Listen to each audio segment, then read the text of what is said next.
Amen. Que Dieu vous bénisse. Vous pouvez vous lever. Nous allons lire quelque chose dans la Bible. Et puis, vous allez vous asseoir. Et ensuite, nous allons continuer. Nous prenons Luc chapitre 19. Verset 28 à 35. Nous lisons. Après avoir ainsi parlé, Jésus marcha devant la foule pour monter à Jérusalem. Lorsqu'il approcha de Bethphagée et de Béthanie, vers la montagne appelée montagne des Oliviers, Jésus a envoyé 2 de ses disciples en disant, allez au village qui est en face. Quand vous y serez entrés, vous trouverez un anneau attaché sur lequel aucun homme ne s'est jamais assis. Détachez-les et amenez-les. Si quelqu'un vous demande pourquoi les détachez-vous, vous lui répondrez, le Seigneur en a besoin. Ceux qui étaient envoyés allèrent et trouvèrent les choses comme Jésus leur avait dit. Comme ils détachaient l'anneau, ses maîtres leur dirent, c'est maître, donc pourquoi détachez-vous l'anneau? Ils répondirent, le Seigneur en a besoin. Et ils amenèrent à Jésus l'anneau sur lequel ils jetèrent leurs vêtements et firent monter Jésus. Amen. Amen. Que le Seigneur ajoute des bénédictions à la lecture de sa parole. Vous pouvez vous asseoir. Nous venons de lire quelque chose dans la Bible. Là, c'est Jésus qui devait aller à Jérusalem, où il devait faire son entrée là-bas. Et c'est là qu'il allait aussi pour mourir. Mais avant d'aller là-bas, il devait avoir un moyen de transport. Parce que l'écriture devait être accomplie. Parce que l'écriture disait, dites à ceux qui ont les cœurs troublés. Ne le courage. Voici votre Dieu. Il viendra lui-même. Il a dit, ne pleurez pas, toi la fille de Sion. Voici ton roi vient à toi. Montez sur un anneau, les petits dynamès. Alors cette écriture devait être accomplie. Alors le Seigneur devait maintenant entrer à Jérusalem. On se rend compte ici que le Seigneur n'avait pas de moyen de transport. Il a dit emprunter. Amen. Amen. C'est ainsi que notre petit sujet ce matin. Laisse le maître en a besoin. Amen. Amen. Ici, nous parlons de ces petits anneaux. Et comprenez que cet anneau-là, ça doit être toi. Le Seigneur en a besoin. Et les disciples sont partis. Ils ont trouvé l'anneau. Ils ont commencé à détacher. Les propriétaires de l'anneau ont dit, mais comment? Qu'est-ce que vous faites là? Le maître en a besoin. Amen. Amen. Alors nous allons voir que le Seigneur Jésus-Christ, depuis qu'il est venu sur la terre, avant même qu'il ne vienne, voire même à son départ, il a prêté tout. Amen. Amen. Pour naître, il a dit emprunter les seins de Marie. Donc, il a emprunté les seins de Marie pour venir au monde. Et un jour, il devait prêcher. Il a emprunté une barque. La barque de guerre. Pour prêcher. Et même quand il devait partir, il a emprunté un tombeau de Joseph d'Arimathée. Voilà le Seigneur. Alléluia. Lisons quelque chose dans Matthieu. Matthieu chapitre 26. Nous allons lire le verset 17 jusqu'à 19. Qu'est-ce que la Bible nous dit là-bas? Les premiers jours de pain sans levain,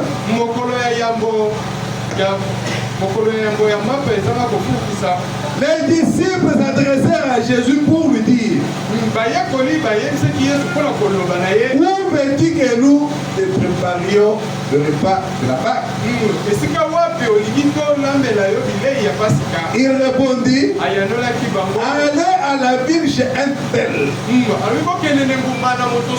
et vous lui direz: le maître dit, mon temps est proche.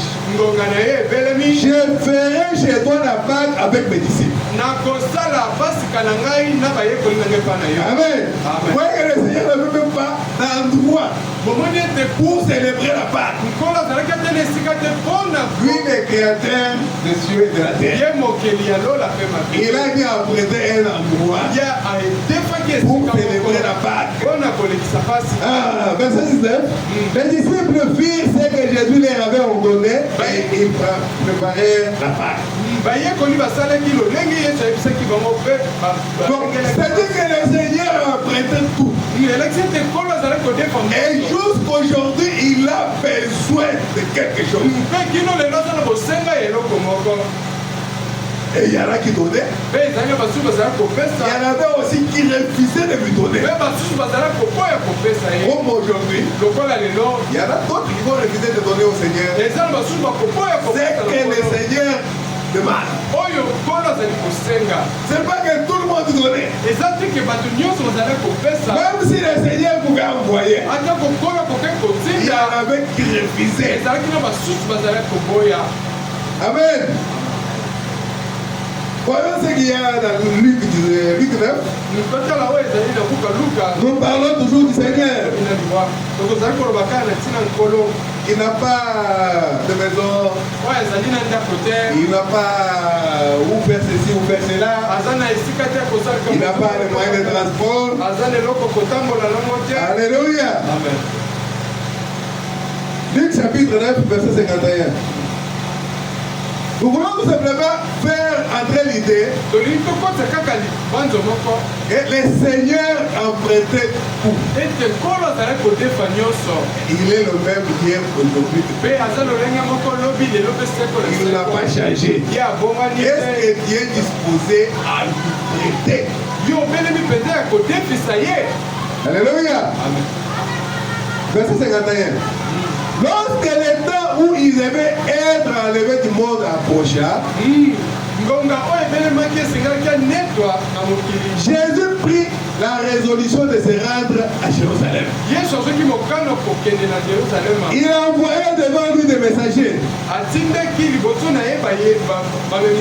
Ils se mirent en route et entrèrent dans un bourg. Dans un bourg de Samaritains, donc dans une ville. Pour lui préparer un logement. Alléluia. Mais on ne les reçut pas. Parce qu'il s'est dirigé sur Jérusalem. Et vous savez que les Juifs et les Samaritains ne s'entendaient pas. Et lui devait aller à Jérusalem. En passant par Samarie. Et il voulait qu'on lui prépare un endroit pour dormir à Samarie. On a révisé. Est-ce que tu vas faire aussi la même chose? À toi de prendre la décision. Les disciples, Jacques et Jean, voyez cela, il dit, Seigneur, veux-tu que nous commandions que le feu descende du ciel et le consume? Comment ils peuvent refuser?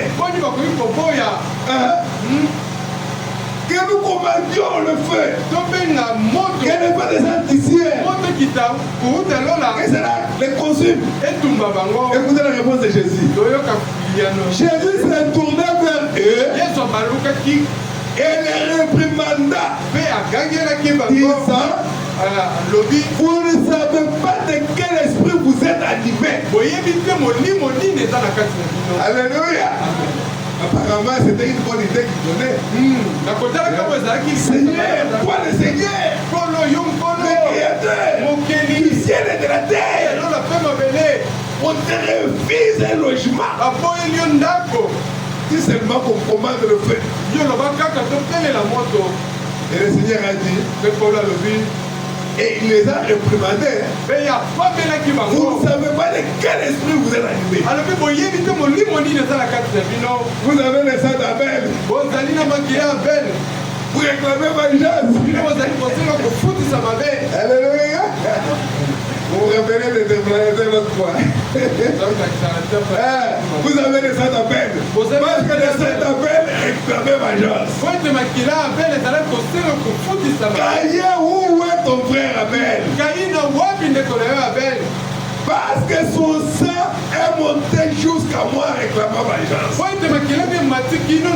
Son sang crie vengeance. Alors que le sang de Jésus-Christ crie mieux que le sang d'Abel. Père, pardonne-leur. Mais ici, le Seigneur Jésus dit aux disciples, il dit, vous ne savez pas de quel esprit vous êtes animés. Car le Fils de l'homme est venu, non pour perdre les âmes des hommes, mais pour les sauver. Et ils allèrent dans un autre bout. C'est le pas que quand tu vas refuser au Seigneur, il va commencer à les taper. Oh non! Chacun aura son salaire à la fin. Pendant qu'ils étaient en chemin, un homme lui dit, Seigneur, je te suivrai partout où tu iras. Jésus lui répondit, les renards ont des tanières. Donc les renards, c'est comme c'est quelque chose comme ça. Les renards ont des tanières. Et les oiseaux du ciel ont des nids. Mais le Fils de l'homme n'a pas un lieu où il puisse reposer sa tête. Alors, ici nous voyons le Seigneur lui-même dire qu'il n'a pas d'endroit même pour dormir. C'est ainsi qu'il est en train d'emprunter toujours. Allez de l'endroit. Vous ferez telle chose. Venez ça. Quand on vous demandera, dites ceci. Alléluia. Amen. C'est ça que la fois madame vous a dit. En venant sur la terre, il a emprunté les 5 femmes. Et il pouvait emprunter les ailes de n'importe quelle femme. Ce n'est pas parce que c'était Marie. Marie a trouvé tout simplement une grâce. En Israël, il n'y avait pas que Marie qui était bien. C'est ainsi que déjà dit à Marie, une grâce t'a été donnée. Il peut prendre n'importe qui. Il a prêté le sein de Marie. Et ici, la personne voulait suivre Jésus. Jésus lui dit que même les oiseaux du ciel, ils ont des nids. Les renards ont des tanières. Mais le Fils de l'homme n'a pas un lieu où il puisse reposer sa tête. Alléluia. Seulement la tête. Où poser la tête, il n'avait pas ça. Alléluia. Merci Seigneur. Maintenant, c'est temps de la fin. Le Fils de l'homme a trouvé l'endroit où reposer sa tête. Alléluia. Merci Seigneur. Il dit à un autre, suis-moi. Et il répondit, Seigneur, permets-moi d'aller d'abord ensevelir mon père. Mais Jésus lui dit, laisse les morts ensevelir leur mort. Et toi, va annoncer le royaume de Dieu. C'est le but pour lequel le Seigneur Jésus était venu sur la terre. C'était pour le royaume de Dieu. Afin que les gens acceptent l'invitation. Mais voilà qu'il avait besoin de quelqu'un d'autre pour aller l'annoncer. C'est la même chose aujourd'hui. Jésus a besoin de toi pour faire quelque chose. Est-ce que tu vas lui accorder cela? Ou bien tu vas donner une raison? Oh mon Seigneur, j'ai quelque chose à faire. J'ai un voyage. Un autre dit, je te suivrai Seigneur, mais permets-moi d'aller d'abord prendre congé de ma maison.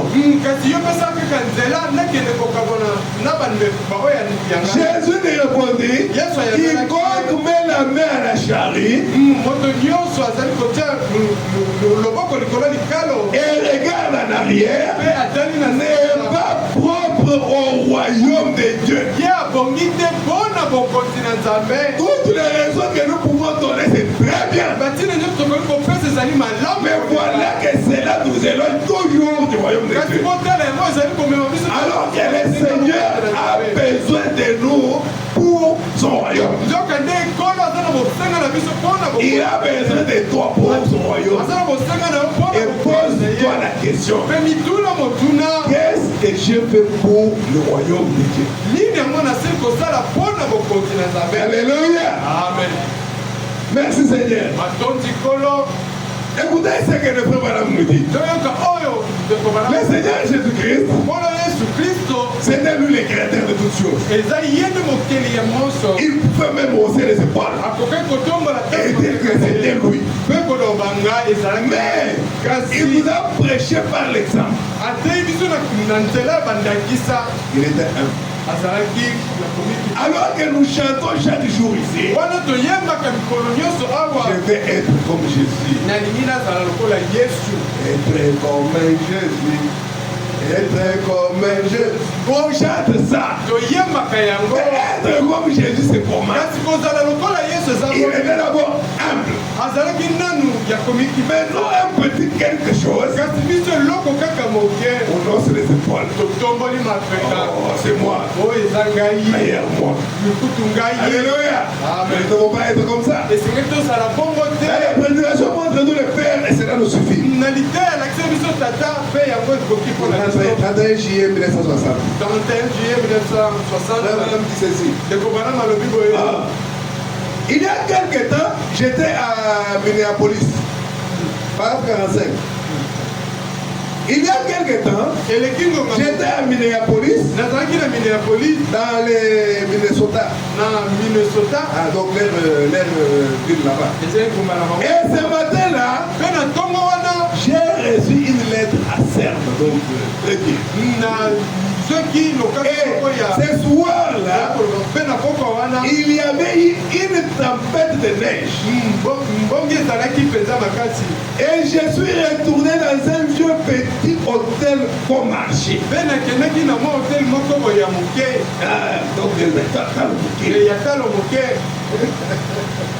Et je cherche toujours à rester à un endroit. Écoutez ce que frère Madame me dit. Si tu peux avoir un peu plus que cela, il n'y a pas de problème. Mais frère Madame dit, je ne crois pas que les chrétiens devraient demander les meilleures choses qu'il y a dans le pays. Un chrétien devrait être humble.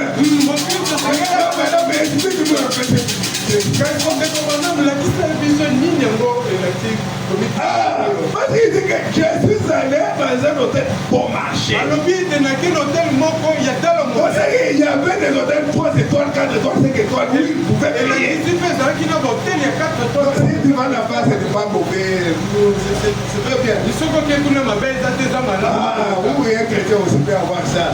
Mais ici nous lisons le prophète. Parce que la parole de Dieu, c'est fait à double tranchant. Et pas dire, on a dit non, il ne faut pas que j'entre dans ceci ou cela. Écoutez, il dit, un chrétien devrait être humble. Je pense, même si vous en avez les moyens, même si tu as l'argent là, je pense que vous devriez toujours être exemplaire. Mon Seigneur n'avait même pas un endroit où reposer sa tête. Alléluia. Imagine-toi. Je dois aller passer au grand hôtel. Et là, la chambre que j'ai choisie, donc c'est $500 par jour. Mais chaque fois que je sors là, je passe quelque part, je trouve une église. Ils n'ont même pas de pompe. Et la personne passe. Mais seulement il paie $500 chaque jour pour son logement là-bas. Mon Seigneur n'avait même pas un endroit où reposer la tête. Même si vous avez les moyens, je pense que vous devriez toujours être exemplaire. Nous rendrons compte à Dieu. Nous rendrons compte à Dieu de chaque sou que nous avons dépensé. Ton propre argent, mais tu rends compte à Dieu. Qu'est-ce que tu en avais fait? Alléluia. Pour les royaumes. Alléluia. Merci Seigneur. Les renards avaient des tanières. Et les oiseaux des nids. Mais lui n'avait pas un endroit où reposer la tête. Il est venu dans le monde en empruntant une mangeoire pour y mettre. Il n'avait pas de place dans la maternité. Il a trouvé une mangeoire d'autrui. C'est là qu'il était né. Il a emprunté une mangeoire pour naître. Il est venu au travers d'un sein emprunté.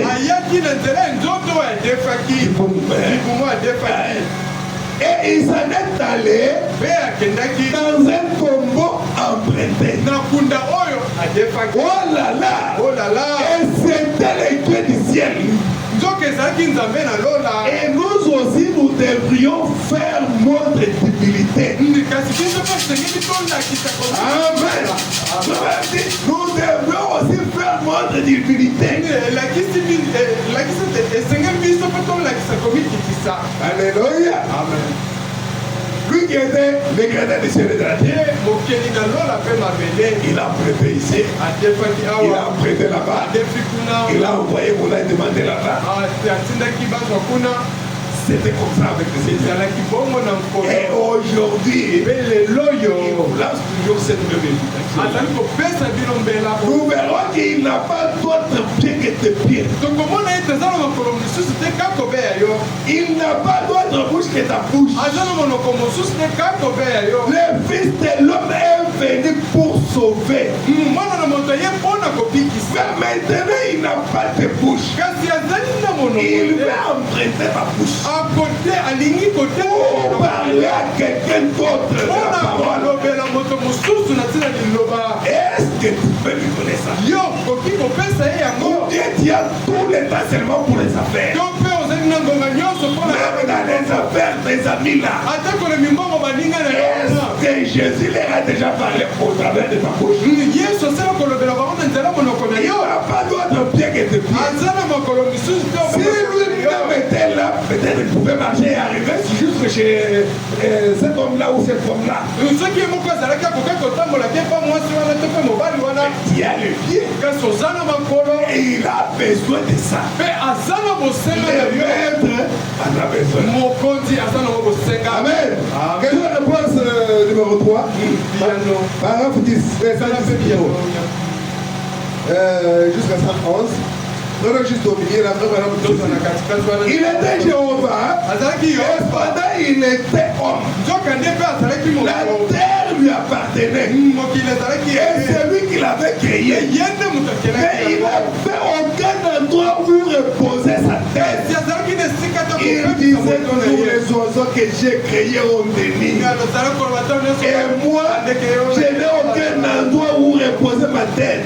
Les renards que j'ai créés ont des trous dans la terre. Et je n'en ai même pas pour rien enterrer. C'est vrai. Il a dit emprunter les tombeaux de quelqu'un d'autre et pour rien ensevelir. Alors cette personne-là, dis-toi que c'était toi.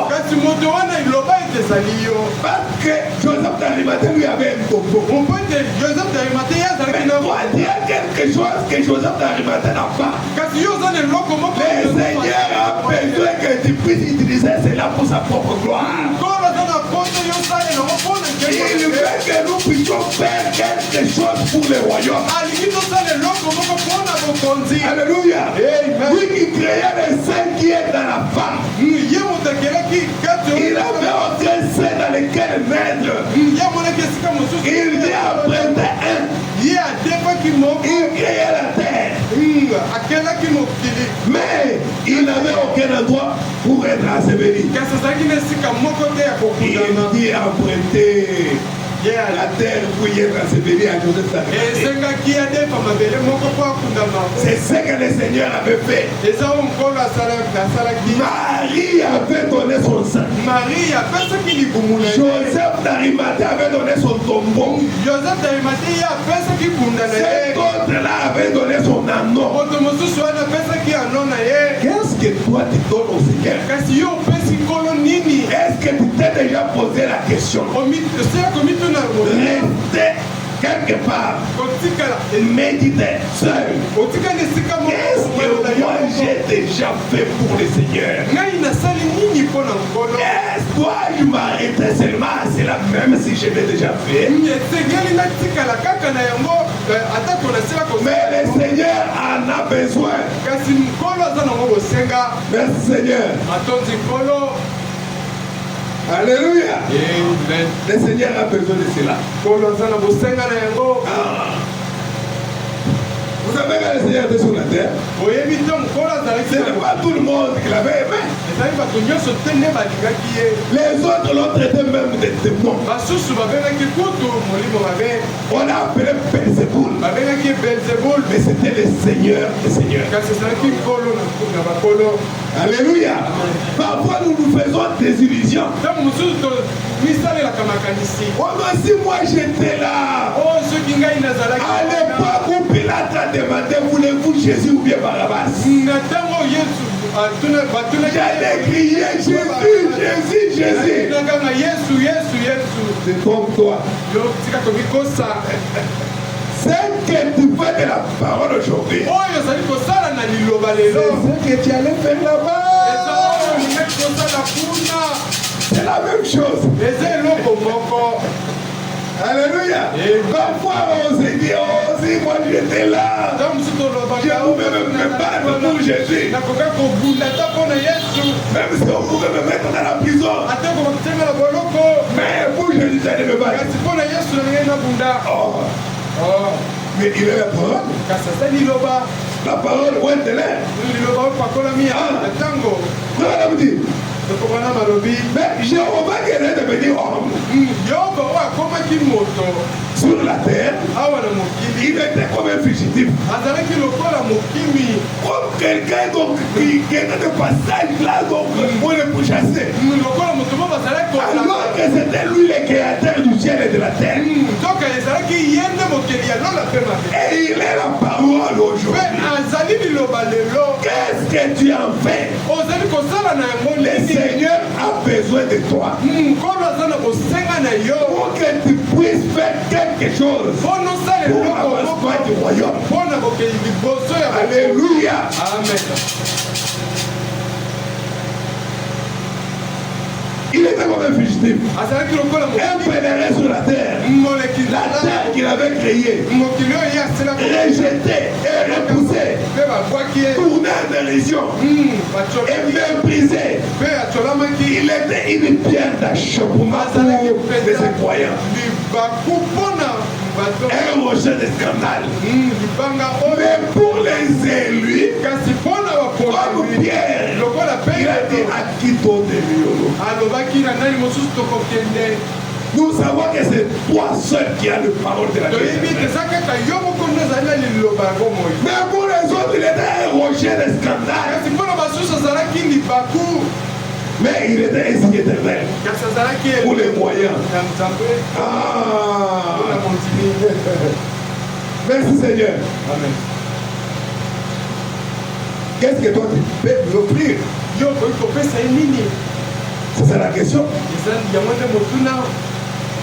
Qu'est-ce que tu peux lui offrir?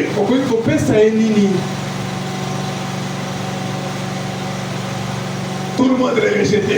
Le frère Madame nous dit, quand on l'a amené au temple pour être consacré, il était amailloté dans un joug. Quelque chose qu'on mettait sur les vaches. On a mis ça dans l'étable, là où, dans la mangeoire, là où il était. Il n'avait pas d'habit avec lui. Même les habits, il a emprunté les jougs qu'on mettait sur une vache. On l'avait emmailloté. Alors que les autres enfants venaient, les bébés avec leur maman, avec les habits, avec les broderies, comme le frère Madame l'a dit. Mais Marie était là au coin. Et personne ne voulait s'approcher d'elle. D'ailleurs, vous savez que là, il y a cet enfant-là. Donc, au mariage, lui, les créateurs du ciel et de la terre. Et aujourd'hui, qu'est-ce que nous en faisons? Voyez-vous, ce bébé est né au mariage, c'est ce qu'il disait. Restez loin de lui. Ne vous approchez pas. Et on se tenait bien loin de lui. Il était enveloppé dans des langes, pas dans un ouvrage brodé, mais des langes. Et pendant qu'il était couché là-dedans, il faut dire que c'est les joues que porte le peuple. Les gens avaient mis là dans les tables. Il y avait un tissu qui empêchait les joues de frotter les épaules de l'animal. Et c'est cette histoire-là qu'on avait pris, qu'on avait emmailloté Jéhovah sur la terre. Il n'avait pas d'endroit où d'être. Il a prêté le sein de Marie. Ensuite, pas de maternité. Il est allé dans une mangeoire. Et tout cela, c'était pour accomplir la parole. Parce qu'il était agneau. Il devait naître là où les agneaux naissent. Les agneaux ne naissent pas dans des maternités. Alléluia. Et Jésus était là. En train d'accomplir la parole. Pendant que les gens avaient une certaine vision de la venue du Messie. Et les Écritures s'accomplissaient devant eux. Mais que cela ne soit pas le cas pour nous. Que cela ne soit pas le cas pour nous. On dit que c'est là, dedans que Jésus a été enveloppé. Il n'avait même pas d'habit à porter. Il n'avait pas un lieu où il posait sa tête. Il est venu au monde par un saint prêtre. Et ainsi de suite. Ensuite, nous pensons être quelqu'un. Et nous pensons que nous sommes quelque chose.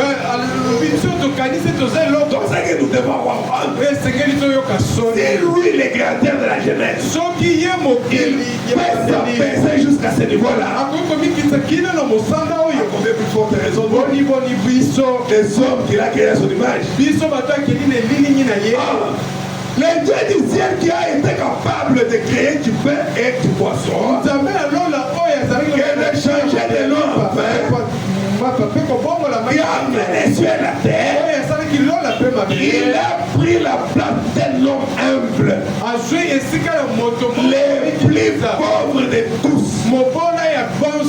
Alléluia. Mais nous, un petit quelque chose, on ne se laisse pas là. Alléluia. Mais le Seigneur a besoin de toi.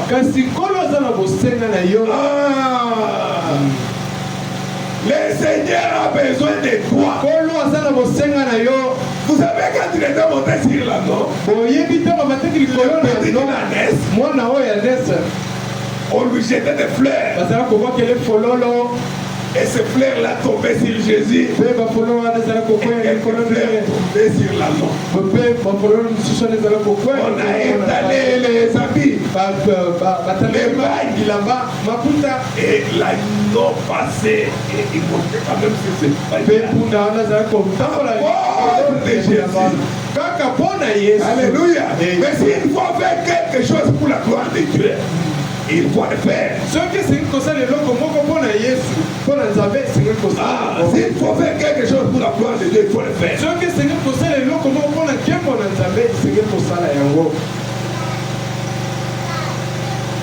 Et quand madame dit, mes amis catholiques, vous allez m'excuser. Vous dites que Marie était la mère de Dieu. Vous faites erreur. Et Jésus ne l'a jamais appelé ma mère. Il l'appelait toujours femme. Alléluia. Et un jour, on est venu lui dire, oh Seigneur, ta mère et tes frères sont dehors, ils te cherchent. Il a dit, mais qui sont mes frères? Et qui est ma mère? Et pendant ce temps-là, il était en train de prêcher. Il a dit, regardez le frère, regardez ma mère. C'est celui qui fait la volonté de mon père, qui est mon frère, qui est ma mère, qui est ma soeur. Alléluia. Et la volonté de Dieu consiste à sa parole. La parole de Dieu et la Bible. Devenir le livre. Alléluia. Amen. Comme Paul a dit, une épître écrite et lue de tous les hommes. C'est ce que le Seigneur fait de nous. Parce que quand les hommes vont lire cette épître, vont se repentir. Et nous viendrons au Seigneur. Mais qu'est-ce que nous faisons? C'est la question que nous devons nous poser. Parce que le Seigneur a besoin de nous. Alléluia. Le Seigneur a besoin de nous. Qui est mon père? Qui est ma mère? Qui est mon frère? Qui est ma soeur? Alléluia. Amen. Le Seigneur en a besoin. Écoutez ce que Madame nous dit. Le Seigneur a toujours besoin de quelque chose aujourd'hui pour accomplir sa parole. Et il n'a pas d'autre main que nos mains. Quand il faut chanter, il faut battre les mains. Le Seigneur en a besoin. Il faut crier. Le Seigneur a besoin de ta bouche. Il faut témoigner. Le Seigneur en a besoin. Il faut aller de lieu en lieu, annonçant les royaumes. Le Seigneur a besoin de ça. Et c'est toi qui as cela. Madame parle de George White. Un jour, George White était malade. Je pense qu'on ne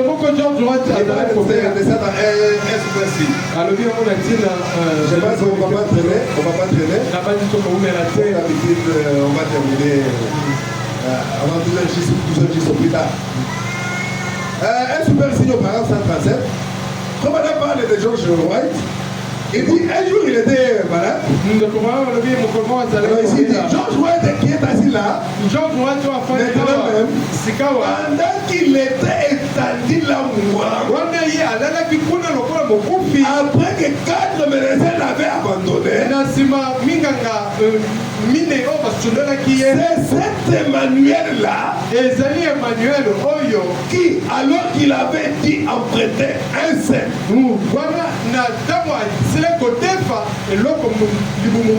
emprunter une tombe, il emprunta mes yeux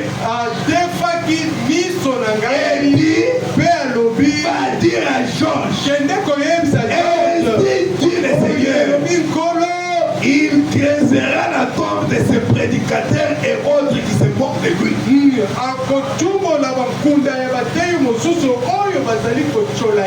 Alléluia. Amen. Donc, comme madame dit, c'est même Emmanuel qui un jour avait emprunté les saints. Il a emprunté la forme de quelqu'un d'autre. Il a emprunté mes yeux. Et il va dire à Jean.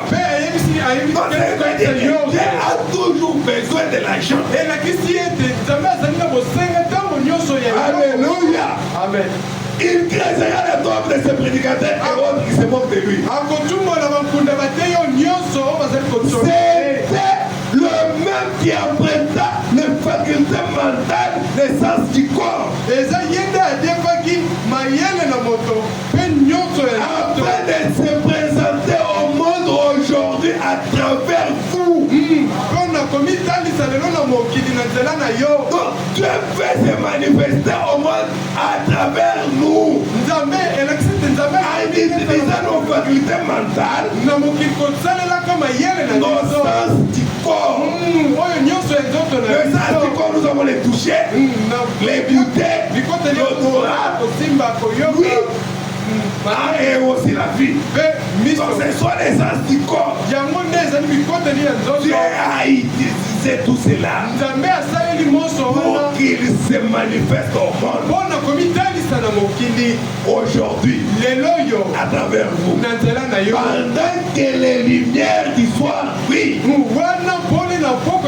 et les lumières du soir, c'est pour les croyants du message prêché au temps du soir. Ne pensez pas que c'était une lumière comme la torche ici. Ou bien comme des ampoules. Non, la lumière, c'est nous qui devons être la lumière. Et qui devons être placés sur les chandelles. Pour que cela éclaire la maison. Alléluia. Et nous devons être cette lumière-là du soir qui brille. Alléluia. Merci Seigneur. Et le Seigneur utilise ton corps pour le faire. On va au 82 verset, il dit cela. Cela ne fait donc pas d'elle une déesse, le Seigneur. Donc, Marie, parce qu'il avait apprêté le sein de Marie et Marie est devenue déesse. Non. Il a juste apprêté le sein de la femme. Et même qu'il emprunte ses corps pour prêcher l'évangile. Et même qu'il emprunte son corps pour accomplir l'œuvre qu'il veut accomplir au travers de vous. C'est-à-dire que le Seigneur a besoin de ton corps, de toutes tes facultés, de tout ce que toi tu es, pour accomplir une œuvre. Le Seigneur en a besoin. Laisse-la aller. Parce que le Seigneur en a besoin. Merci Seigneur. Parce qu'il est toujours Emmanuel. Tu es avec son peuple. Tu es vivant au milieu de son peuple. Les super perpétuels. Alléluia. Dieu voudra vivre dans son peuple. Accomplir ce qu'il fait faire. Il ne peut pas le faire dans le vide. Il a besoin de nous. Est-ce que tu peux lui donner cela? Parce qu'il y en avait aussi qui avaient refusé. Nous avons lu, l'autre avait refusé de lui donner le logement. Les disciples ont dit, ordonne que nous puissions commander le feu pour que le feu puisse brûler. Le Seigneur Jésus dit, non, je ne suis pas venu pour mon Père. Je suis venu pour sauver. Vous ne savez pas de quel esprit vous êtes animé. Alléluia. Tu peux aussi refuser. Mais le Seigneur en a besoin. Le Seigneur en a besoin. Le Seigneur en a besoin. Dieu a fait quelque chose d'agréable. Très bien. Mais qui passe par-dessus la tête des gens. Dieu veut sauver le monde. Il ne veut pas perdre. Mais il y a des ennemis qui doivent écoutez cela. Mais pour que cela arrive à eux, il faut que toi tu te déplaces. Il faut que toi tu fasses quelque chose. Et c'est ça que nous devons faire. Amen. Faire quelque chose. Parce que Dieu a pris les royaumes. Il a placé cela dans l'homme. Alléluia. Et le royaume n'est pas de problème. Tu marches avec le royaume. Alléluia. Et tu peux distribuer le royaume. Et frère Branham dit, la vie éternelle se donne de corps à corps. Alléluia. Amen. Merci Seigneur. Dans la guérison de la vie de Jairus, au paragraphe 16, prenons la partie B. Branham dit, quand il parlait du royaume, il dit, mais une partie de cela est dans les êtres humains. Voyez-vous cela? Le royaume de Dieu est dans l'être humain. Alors, si tu as le royaume de Dieu en toi, Tu ne resteras pas tranquille. Alléluia. Tu auras les soucis et les fardeaux des âmes. Alléluia. Amen. Les soucis de toujours faire quelque chose. Pour l'avancement du royaume. Quand tu as une chemise, quand la chemise est tachée, tu fais toujours quelque chose pour enlever la tâche. Mais tu as le royaume de Dieu en toi. Et on voudrait que le royaume de Dieu avance. Le royaume de Dieu est dans l'être humain. Eh bien, Jésus a dit dans un verset, je suis le simple et vous êtes les sarments. Les simples ne peuvent pas porter de fruits. Regardez le simple, c'est le tronc d'arbre. Et vous ne verrez pas les fruits sur les troncs d'arbre. C'est plutôt sur les sarments.